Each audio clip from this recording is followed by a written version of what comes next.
하시기를 주님의 이름으로 축원합니다. 그동안 한국 정부가 십수년 동안 아프리카에 있는 여러 나라들에게 나무를 심어주는 봉사를 하고 있습니다. 탄자니아라는 나라도 또 에티오피아라는 나라도 한국에서 많은 나무들을 보내서 나무를 많이 심어주는데, 이렇게 아프리카 나라에 나무를 심어주는 것은 우리 한국의 경험 때문에 그렇습니다. 우리 한국이 6.25 전쟁 이후에 산에 있는 모든 나무들이 황폐해져서 굉장히 어려움이 많았는데, 정말 국가 주도로 온 백성들이 참여해서 해마다 식목일을 정해서 산에 가서 나무 심는 날이 있었거든요. 저희가 어릴 때에도 식목일이 되면 학교뿐만 아니라 모든 관공서들이 조그만 묘목을 가지고 산에 가서 나무를 많이 심었는데, 이게 30년 동안 계속되다 보니까 지금은 한국의 산이 울창합니다. 산불이 나서 정말 걷잡을 수 없을 정도로 나무들이 굉장히 많아지는데, 나무가 많아지니까 그걸로 인해서 생태 환경도 나아지고 또 그걸로 산업도 굉장히 발전하고 또 사람들의 건강 측면에서도 굉장히 중요하기 때문에 나무가 없는 나라와 나무가 있는 나라의 차이가 굉장히 큰 거예요. 그런데 아프리카의 나라들이 요즘에 개발을 많이 하느라고 좋은 자연들을 많이 망가뜨린 거예요. 그래서 그 자리가 황폐해지니까 재해도 많이 일어나고, 그걸 바라보고는 우리나라의 경험이 있어서 그런지 한국에서 그 아프리카에 있는 여러 나라들에게 나무를 많이 심어주는 일을 굉장히 오랫동안 많이 도와주고 있는데, 최근에 들어서는 이 나무 심어주는 일들이 좋은 효과를 보기 시작해서 그 나라의 산업에도 도움이 되고 또 그 나라의 경제 발전에도 굉장히 많이 도움이 된다는 거예요.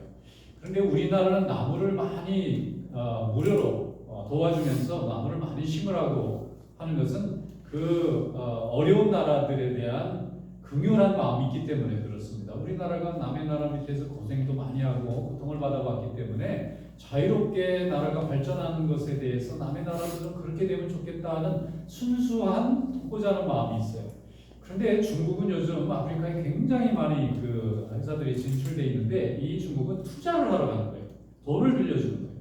그래서 갚으라는 거예요, 나중에. 근데 못 갚으면 항만 시설을 전부 다 자기들이 이제 돈 대신 받는다든지, 아니면 무슨 산업 시설이나 항구 같은 데를 자기들이 이제 그 값을 대신해서 받는다든지, 이렇게 되니까 아프리카에 있는 나라들이 시간이 갈수록 기분이 나빠지는 거예요. 처음에 어려울 때는 잘 받았는데 이게 갚을 수 있는 능력이라는 게 쉬운 일이 아니거든요. 그러니까 점점 이렇게 자기네 나라 땅도 뺏기고 시설도 자꾸 뺏기니까 이건 별로 좋지 않은 것 같다는 거예요. 그런데 생각해보면 우리 한국 정부가 이렇게 아프리카의 가난한 나라들을 열심으로 돕는 것은 어쩌면은 교회에서 많이 배운 것 같다는 생각이 듭니다. 교회는 다른 나라에 갔을 때에 도울 때에 거기서 뭘 얻고자 돕지 않잖아요. 복음을 전하기 위해서 돕고 하나님의 말씀이 전해지는 것을 기쁘게 생각해서 돕고, 그 나라가 가난하고 어려운데 우리나라 과거에도 어렵고 힘들었기 때문에 그 가난의 그 고통을 아니까 좀 벗어나기를 바라는 정말 순수한 마음으로 돕는 경우가 굉장히 많거든요. 그래서 이렇게 돕다 보면 하나님이 돕는 사람도 복을 주시고 받는 사람도 복을 주실 줄 믿습니다. 우리의 방향이 바로 잘 서 있다고 생각해요.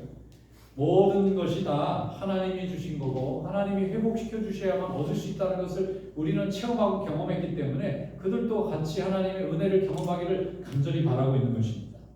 오늘 본문 말씀에 보면은 사무엘서에 어떻게 우리가 도울 수 있느냐, 다른 사람을 도울 때 어떤 마음으로 도와야 되느냐 하는 것을 오늘 길르앗의 바르실레라고 하는 사람을 통해서 하나님이 우리에게 귀한 교훈의 말씀을 주십니다. 이 말씀 가운데 은혜가 있으시기를 축원합니다. 다 함께 오늘 말씀 한번 읽어보겠습니다. 사무엘하 19장 31절부터 36절 말씀 다 함께 읽겠습니다. 길르앗 사람 바르실레가 왕이 유다를 건너가게 하려고 로글림에서 내려와 함께 요단에 이르니, 바르실레는 매우 늙어 나이가 110세라. 그는 큰 부자이므로 왕이 마하나임에 머물 때에 그가 왕을 옹대하였더라. 왕이 바르실레에게 이르되 너는 나와 함께 건너가자. 예루살렘에서 내가 너를 옹대하리라. 바르실레가 왕께 하되 내 생명의 날이 얼마나 있어 없기에 어찌 왕과 함께 예루살렘으로 올라가리이까. 내 나이가 이제 80세라. 어떻게 좁고 흉한 것을 드러낼 수 있사오며 음식의 맛을 알 수 있사오리이까. 이종이 어떻게 다시 노래하는 남자와 여인의 소리를 알아들을 수 있사오리까? 어찌하여 종에게 주와 함께하시고 물을 끼치리이까? 당신의 적은 마음을 보시고 요단을 거거리는 옆구리거늘 왕께서 어찌하여 이 같은 사람에게 갚으려 하시나이까? 아멘. 다윗이 왕이 되어서 통치를 하는 중에 반란이 크게 일어났습니다. 여러 번 반란이 났지만 그 중에 압살롬의 반란이 가장 컸어요. 그래서 이 반란이 너무 거세고 동조하는 지파와 백성이 너무 많아서 다윗은 왕궁을 버리고 요단강을 건너서 길르앗 땅으로 도주합니다.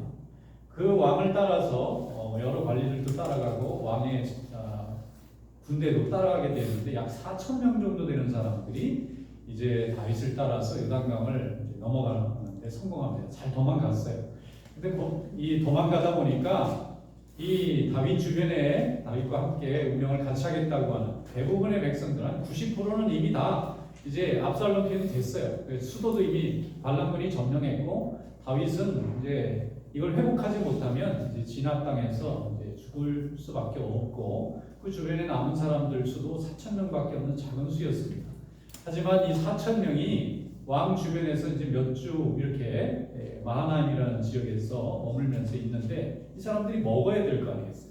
먹을 게 필요한데 먹을 걸 줄 사람이 마땅치 않은 거예요. 그 갑자기 궁궐을 버리고 왔기 때문에 왕 주변에는 신하들도 있고 문사들도 있지만 이 많은 사람들의 먹을 거를 갑자기 공급할 길이 없는 거예요.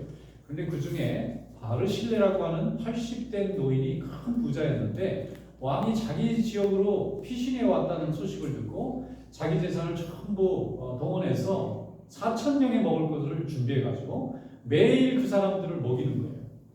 그렇게 해서 몇 주가 진행되는 동안 다행히 하나님이 역사하셔서 반란이 진압이 돼서 이제 수도가 회복이 됐어요. 이제 왕이 되돌아가게 됐어요. 이제 왕으로 복귀를 하게 되는 거예요. 요단강을 넘어가야 돼요. 요단강 동쪽으로 왔는데 서쪽으로 가야 예루살렘이 있죠. 넘어갈 때에 바르실레가 나이가 많은 노인이었는데 너무 기뻐서 왕이 이제 다시 왕궁으로 돌아가서 나라를 회복한다고 그러니까 너무 기뻐서 이제 그 요단강에 같이 나온 겁니다. 그런데 다윗이 얼마나 고맙겠어요. 다 자기 등진 사람들이고 심지어는 자기 동족인 유다 지파조차도 자기를 버리고 압살롬 편을 들었기 때문에 이 다윗의 편을 든 사람이 거의 없어요. 남아있는 사람이나 들어있는데 하나님이 역사하셔서 이게 반전이 된 거예요. 그런데 그 4,000명의 밥을 먹일 때 이게 나중에 반란이 이게 성공을 하게 되면 다윗은 죽게 되고 압살롬이 왕이 되는 거예요. 그러면 다윗을 도와서 4,000명씩 밥을 먹인 바르실레를 살려줄 리가 없죠. 바르실레도 이걸 너무나 잘합니다. 자기가 여기서 잘못 이 다윗을 도왔다가는 자기 목숨이 날아갈 거라는 걸 알고 있어요. 그런데도 자기 생각에는 왕은 다윗이 돼야지 압살롬이 되면 안 된다는 생각을 하는 거예요. 그래도 하나님이 세운 종은 다윗이지 압살롬은 아니라고 자기가 생각이 되는 거예요. 그래서 어떻게 해서든지 이 다윗이 살아서 어떻게든지 나라를 회복하기를 간절히 바라는 마음으로 자기의 전 재산을 전부 동원해서 몇 주 동안 4,000명이 넘는 사람들을 다 먹이고 입히고 합니다. 다윗이 그것을 얼마나 고맙게 생각하겠어요. 그래서 돌아가는 길에 저 바르실레 같은 저렇게 왕을 아끼고 이렇게 믿어주는 저런 사람을 이런 시골에 둬서 되겠나 생각해서 바르실레에게 이제 제안을 합니다. 바르실레여, 나를 몇 주간 도와주는 것으로 우리가 이 반란을 진압하고 또 우리가 먹을 것을 잘 먹고 이제 회복해서 왕국으로 돌아가는데 내가 당신을 높은 자리로 좀 기용하고 싶다. 재물도 있죠. 그 지역에 또 유지죠. 거기다가 나이도 많은 데다가 인품도 좋은데 믿음까지 좋은 사람이에요. 이런 사람을 내가 그동안 못 알아봤다는 게 얼마나 안타까운가 해서 내가 이제 공개하리라. 여기는 이제 뭔가 이게 뭘 벼슬을 주겠다 이런 얘기죠. 벼슬을 줄 테니까 가자고 데리고 가려고 하니까 이 바르실레가 정중하게 거절합니다. 왕이시여, 나의 역할은 왕께서 여기서 피난 왔을 때 도와줄 수 있는 기회만으로도 나는 너무 감사하다. 내가 이 나이에 들어가서 무슨 영광을 보겠다고 왕 곁에 가겠습니까? 저를 꼭 데려가겠다고 하면 내 아들 김함이라는 이름이 있어요. 김함이라는 아들이 있는데 이 아들을 데리고 가서 왕이 시키고 싶은 거 다 시키시고 원하고 싶은 거 하시면 될 것 같습니다. 이 아이한테. 그래서 기맘이 따라갑니다. 그런데 이 돌아가서 다윗이 주변에는 다 자기가 힘 있을 때는 자기한테 아부하고 자기 덕을 보려는 사람들이 얼마나 많았겠어요. 특히 베냐민 지파의 시므이 같은 경우는 왕이 쫓겨나니까 막 쫓아오면서 저주를 했던 사람들이 왕이 다시 황궁한다니까 1000명의 자기 지파 동족들을 데려가서 살려달라고 막 비는 그런 장면이 나오잖아요. 인간의 마음이라는 게 이렇게 비정한 건데 그런 가운데서 자기 생명을 걸고 자기에게 아무 대가도 원하지 않으면서 도와주는 사람을 참 오랜만에 만난 거예요. 그러니까 다윗이 얼마나 감동했는지 몰라요. 저 바르실레 같은 사람이 내게 있으면 너무 좋겠다고. 그런데 안 오겠다니까 강제로 끌고 가는 것도 또 옳지 않은 거예요. 그래서 아들을 데리고 가서 이 베들레헴에 땅도 주고 벼슬도 줬던 것 같습니다. 그런데 바르실레에 대한 고마움이 다윗에게 얼마나 컸는지 나중에 솔로몬에게 왕위를 넘기면서 유언하는데 바르실레 이름이 나와요. 바르실레는 내가 죽더라도 네가 잘 챙겨드려라. 아무도 없이 나를 다 버리고 던질 때 저 사람이 나를 지켰다. 자식들을 잘 대해줘야 된다. 그래서 솔로몬도 아버지 유언에 따라서 바르실레 가족들을 잘 챙겨줬다고 해요. 하나님께서 주신 재물을 이게 내 거다 이렇게 생각하고 어려울 때 안 도왔으면 왕이 지금 가장 위급할 때입니다. 모든 사람들이 왕을 다 밟으려고 할 때인데 이 왕이 가장 어려울 때 삐걱 잘못하면 자기 목숨도 날아가는 이 순간에 하나님의 뜻은 어디 있을까를 물었던 이 바르실레는 그래도 하나님의 뜻은 다윗에게 있을 거라고 생각한 거예요. 저렇게 인격적으로 제대로 되지도 않고 능력도 없는 이 압살롬이라는 사람이 왕이 되면 우리나라는 정말 망하겠구나. 그래도 하나님 두려워할 줄 알고 자기 잘못을 인정할 줄 아는 이런 다윗이 그래도 왕으로 있을 때 백성들이 편안하지 힘 있다고 많은 사람들이 인기 있다고 하는 저 압살롬이 왕이 되면 우리나라는 미래가 없다고 생각한 겁니다. 그래서 그는 하나님이 다윗과 함께 한다는 것을 인정한 거예요. 39절 말씀에 보면 그렇게 돼 있어요. 백성이 다 요단을 건너매 왕도 건너가서 왕이 바르실레에게 입을 맞추고 그에게 복을 비니 그가 자기 곳으로 돌아갔더라. 그렇게 돼 있어요. 왕이 해줄 수 있는 게 축복해 주는 것밖에 없는 거예요. 다 싫다 그러니까. 벼슬도 싫습니다. 왕궁에 가는 것도 싫습니다. 내가 매일 4,000명씩 새끼를 수주간을 먹인 이 사람 자기 재물 하면 거의 다 거덜났을지도 몰라요. 그런데 당신에게 내가 보상을 주겠다는 보상도 싫다고 하는 이 바르실레에 대해서 다윗이 아마 평생 고맙게 생각했을 텐데 그게 해줄 수 있는 게 없잖아요. 그래서 붙잡고 축복해주고 기도해주고 돌아간 거예요. 그리고 마음으로는 계속해서 그 사람에 대한 감사를 죽는 그날까지 걷고 있었다는 것은 바르실레라고 하는 사람의 인품도 인품이지만 그가 하나님을 향한 믿음의 고백과 하나님이 어떤 종을 쓰고 있는지에 대한 분별력까지 가졌다고 하는 면에서 정말 이 성경에서 그의 모습을 기록하고 있는 것입니다. 여러분, 우리가 남을 많이 도와줍니다. 우리가 평소에 사람들 많이 돕잖아요. 뭐 내 가족을 돕는 것을 넘어서서 친구도 도와주고 이웃도 도와주고 또 서로들 간에 도움을 많이 주는데 도움의 최고의 골은 뭘까요? 도와줌으로 인해서 최고의 성공은 뭐냐면 감동을 받는 거예요. 내가 남을 도와줬는데 감동보다는 부담을 느꼈다 그러면 성공하지 못한 도움입니다. 그런데 남을 도와줬는데 그 사람이 진정으로 감동하고 고마워하고 평생 잊지 않는다면 정말 우리는 아무리 작은 거라도 큰 성공을 거두게 되는 것입니다. 스스로 일어날 수 있도록 도와주고 그것을 지켜보는 것만으로 기뻐할 수 있는 이런 도움이라면 모든 사람에게 복이 되는 것입니다.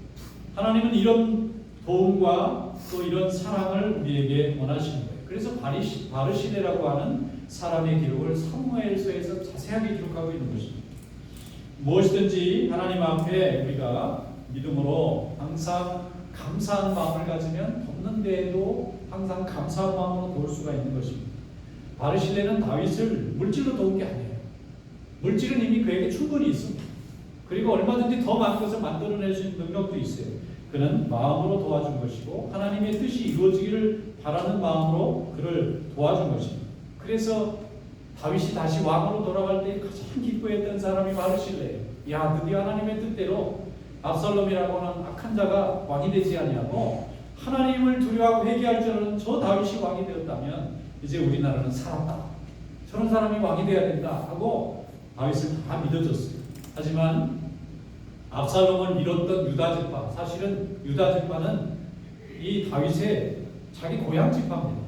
이 사람들은 다윗을 바라보면서 저 사람보다 압살롬이 더 좋겠다고 생각하고 나머지 11지파들도 다 거기에다 동조를 해서 다윗이 그때 조금만 잘못했으면 이 바르실레라는 사람이 도와주지 않았더라면 아마 회복하기가 불가능했을 겁니다. 다윗 주변에는 요압이라든지 아비새 같은 굉장히 훌륭한 장군들이 있지만 그 4,000명의 장군, 이 군사 얼마 되지 않는 수를 가지고 수십만 명을 이겨야 되는데 이 사람들을 밥을 먹여준 바르실레가 없었으면 전쟁도 못 해보고 끝났을 겁니다.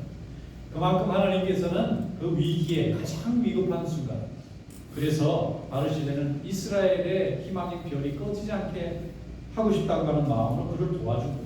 물질로 단순히 도와준 것이 아니라 그의 기회를 열어주려고 도와준 겁니다. 나라가 회복이 되고 의가 바로 서야 된다는 생각 때문에 그는 자신의 물질을 의를 세우기 위해서 최선을 다하고 자기의 생명을 걸었던 것입니다.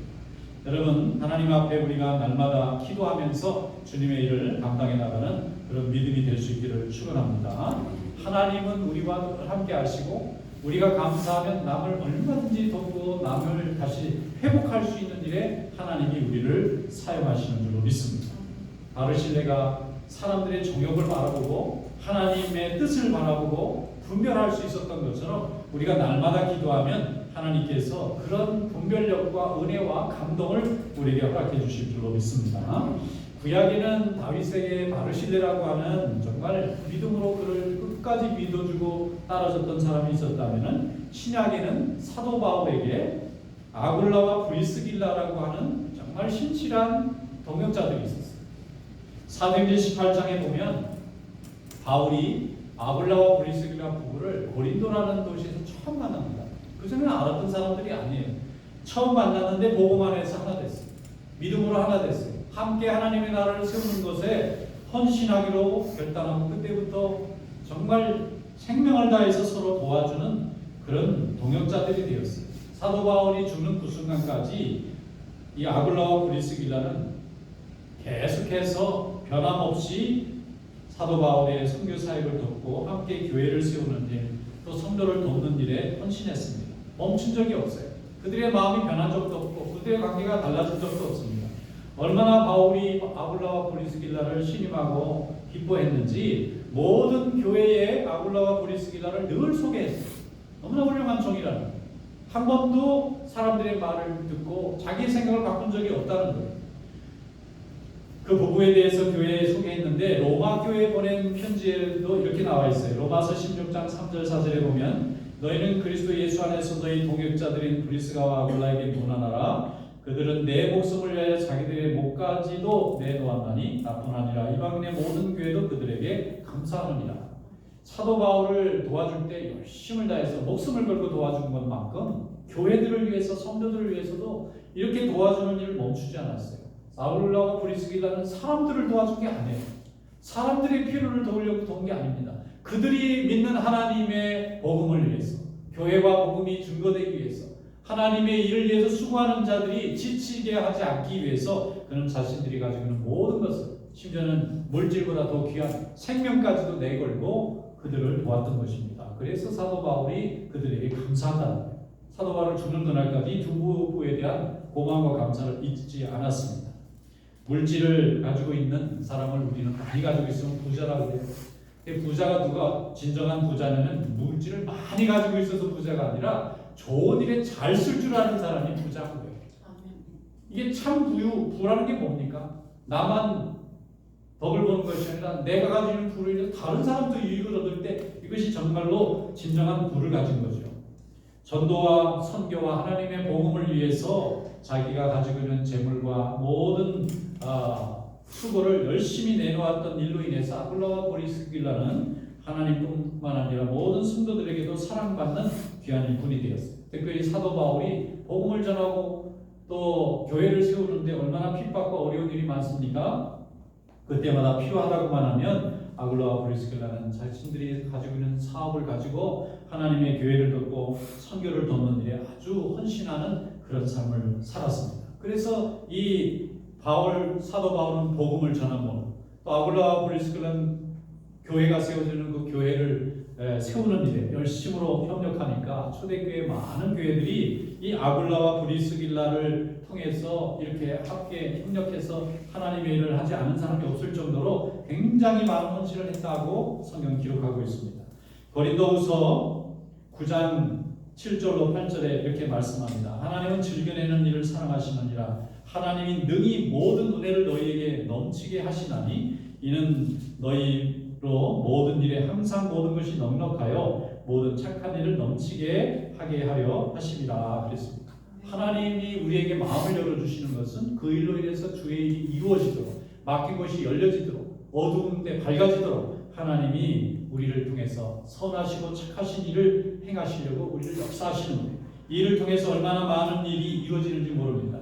여러분 주의 일을 할 때 즐거운 마음으로, 감사한 마음으로, 기쁜 마음으로 행하는 삶이 될 수 있기를 축원합니다. 마지못해 하거나 억지로 하거나 남을 이기기 위해서 하는 그런 헌신이 아니라 하나님이 내게 주신 일에 대한 감사와 감동과 그를 정말 다시 회복시키고 세우고자 하는 생명을 사랑하는 마음으로 헌신하면 하나님이 그 감동에 감동을 더하셔서 우리의 삶을 존귀하게 회복시켜 주실 줄로 믿습니다. 어떤 교인이 교회 생활을 하면서 교인들을 잘 도와드렸어요. 이것도 도와주고 저것도 도와주고 열심히 도와줬는데 바라지 않고 잘 도와줬어요. 그런데 아무도 그분에게 정말 고맙다고 하는 분이 별로 없는 거예요. 자기 딴에는 열심히 도와줬는데 감사하다는 말도 잘 못 듣고 어떤 때는 원망 들을 때가 있는 거예요. 잘못 도와줬다가 괜히 미움받고 원망받을 때도 있는데 아이고 하나님 나는 도와주려고 도와주는데 저분들은 내 진심을 잘 모르네요. 그러면서 좀 이렇게 손해볼 때도 있었던 거예요. 그런데 그렇게 세월이 지났는데 하나님이 복을 부어주시는데 그의 자녀들에게 복을 부어주시는 거예요. 자녀들이 길이 잘 열리고 좋은 가정이 이루어지고 좋은 자녀들을 낳고 또 신앙생활도 잘하고 항상 하나님 앞에 구하고 바라는 대로 자녀들의 길이 열리는 거예요. 그래서 이분이 고백하기를 하나님은 정말 정확하시다는 거예요. 애쓰고 수고하고 하나님 일을 한 만큼 하나님은 다 기억하시고 잊지 않으시더라고 고백합니다. 여러분 우리 이런 귀한 하나님 우리 하나님이신 줄로 믿습니다. 이런 하나님 앞에 여러분 영광 돌릴 수 있는 성도가 될 수 있기를 축원합니다. 요한 3서 1장 8절에 말씀합니다. 그러므로 우리가 이 같은 자들을 영접하는 것이 마땅하니 이는 우리로 진리를 위하여 함께 일하는 자가 되게 하려 합니다. 하나님이 우리를 통해서 진리를 위하여 일할 수 있도록 역사하신 이 은혜 가운데 오늘도 주님 앞에 헌신하고 또 축복 가운데 거하는 성도들이 되시기를 주님의 이름으로 축원합니다. 기도하겠습니다.